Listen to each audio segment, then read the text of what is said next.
एवं सभी उपस्थित बुद्धिजीवी विद्यार्थियों, आज का ये विषय है मेरा कौमी एकता एवं उसकी वर्तमान में प्रासंगिकता।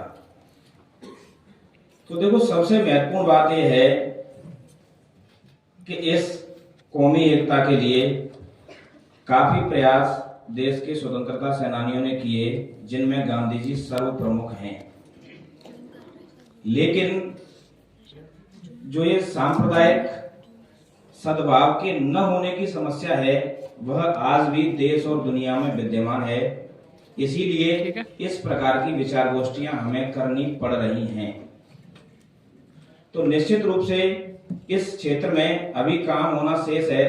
हमें और प्रयास करने होंगे ताकि देश में राष्ट्रीय एकता, सांप्रदायिक सद्भाव बना रहे। जो कौमी एकता, अगर हम शब्द की बात करें तो कौम शब्द एक व्यापक शब्द है। कौम का अर्थ नेशन से भी लेते हैं, जिसमें राष्ट्र होता है। कौम का अर्थ एक जातीय समुदाय से भी लेते हैं। यहाँ जाति का अर्थ ब्राह्मण, क्षत्रिय, वैश्य और शूद्र नहीं है। यहाँ जाति का अर्थ है प्रजाति, जिसकी अंग्रेजी कास्ट ना होकर रेस होती है, RACE। इसमें मंगोलियाड, ऑस्ट्रेलियाड बहुत सारी प्रजातियां होती है ना, वो प्रजाति। उस आधार पे भी हम भेदभाव नहीं करें, और मेन जो रिलीजियस व्यू है उसके आधार पर भी भेदभाव नहीं करें। देखो, धर्म शब्द है वो बड़ा ही अलग शब्द है। धर्म शब्द के दो अर्थ हैं। गांधी जी भी दो अर्थ लेते थे, लेकिन जब हम धर्म निरपेक्षता की बात करते हैं तब वो अर्थ विभ्रम पैदा हो जाता है, क्योंकि धर्म तो सकारात्मक शब्द है। कहीं भी हम सुनते हैं तो ये कहते हैं यहाँ अधर्म हो गया, तो अधर्म हो गया तो इसका मतलब कहीं ना कहीं धर्म एक सार्वभौमिक चीज है।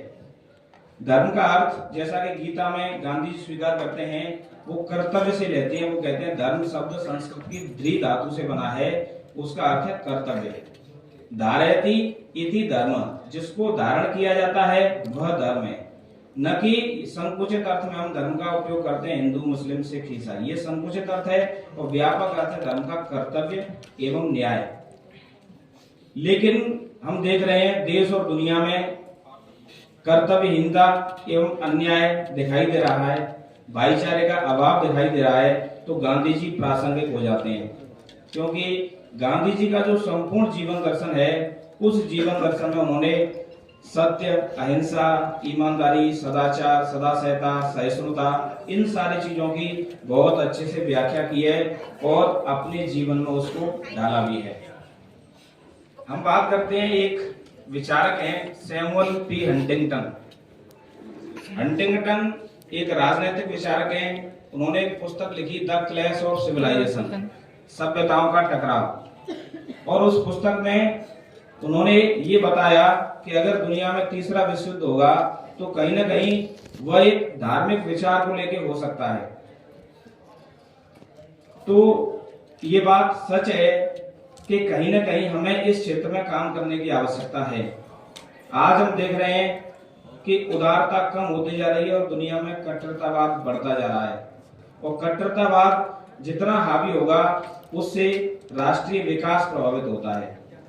मेरे विषय में है कौमी एकता की प्रासंगिकता। तो प्रासंगिकता से आशा यह है कि कौमी एकता क्यों जरूरी है, क्यों आवश्यक है। ये निश्चित है कि अगर किसी देश में लगातार सांप्रदायिक दंगे होंगे तो देश की पूरी एनर्जी है वो उन दंगों को रोकने में लगी रहेगी। विकास कहां से होगा, विदेशी निवेश कैसे होगा। गांधी जी ने इस बात की वकालत की कि दुनिया के सभी धर्म हैं वो सब एक हैं और वो एक ही लक्ष्य पर जाने के अलग अलग रास्ते हैं। हिंदू, मुस्लिम, सिख, ईसाई, जिनको हम कहते हैं, ये सभी हमें उस परम तत्व की प्राप्ति के लिए हैं, जिसको उन्होंने निरपेक्ष सत्य कहा। गांधी जी ने कहा कि हम इन भौतिक आंखों से निरपेक्ष सत्य को नहीं देख सकते।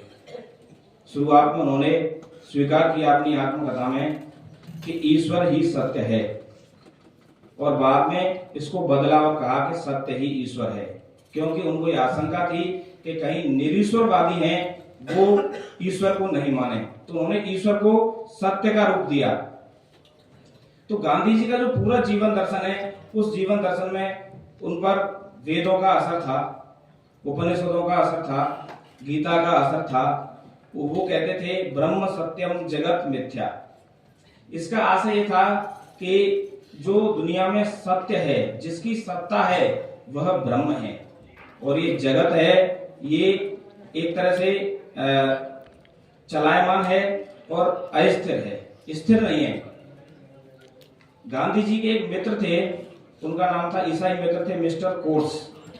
गांधी जी ये भी कहते थे कोई व्यक्ति सांप्रदायिक सद्भाव तभी कायम कर सकता है जब उसके विभिन्न धर्मों बहुत गहरे मित्र हो, उनके घर खाने पर आने जाने का उनका कार्यक्रम रहता हो साप्ताहिक। आत्मकथा में उन्होंने ऐसा बताया है। तो मिस्टर कोर्स, उनके गले में कंठी माला डली हुई थी गांधी जी के में, आत्मकथा में ये उदाहरण है। तो वो ईसाई थे, वो कहते क्या पहन रखा है तुमने, इसको हटा दो, तोड़ देते हैं इसको। तो गांधी जी आधुनिक भी थे और परंपरागत भी थे, मैं ये कह रहा हूं, क्योंकि गांधी जी ये कहते थे कि ईश्वर वर्णन से परे कोई चीज है। ईश्वर है, लेकिन उसको हम महसूस तो कर सकते हैं, लेकिन जान नहीं सकते, ऐसा मानते थे। तो उन्होंने कहा कि माता जी के द्वारा दिया हुआ प्रसाद है, इस कंठी माला को मैं नहीं तोड़ूंगा। इससे क्या होगा ये मैं नहीं जानता, लेकिन मैं इसको पहने रखूंगा। तो उनकी ईश्वर में बहुत बड़ी आस्था थी, सत्य में आस्था थी। हिंदू स्वराज में उन्होंने स्वीकार किया है कि अगर ये पूरी दुनिया है, अगर इसमें हिंसा ही हिंसा होती तो पूरी दुनिया खत्म हो जाती। वो ये कहते हैं अगर पूरी दुनिया की कथा लड़ाई से शुरू होती तो आज दुनिया में एक भी आदमी जिंदा नहीं होता। तो वो कहते हैं इस संसार का जो आधार है वो भौतिक बल न होके आत्मबल है, नैतिक बल है। दूसरी मैं बात करना चाहूंगा राष्ट्रीय एकता के विषय में। हमारे सामने चित्र लगा हुआ है सरदार वल्लभ भाई पटेल। इन्होंने राष्ट्रीय एकता के लिए, अखंडता के लिए बहुत बड़ा कार्य किया, यह भी आज प्रासंगिक है। इन्होंने 562 देशी रियासतें थी, उनके एकीकरण का बड़ा ही महत्वपूर्ण कार्य किया।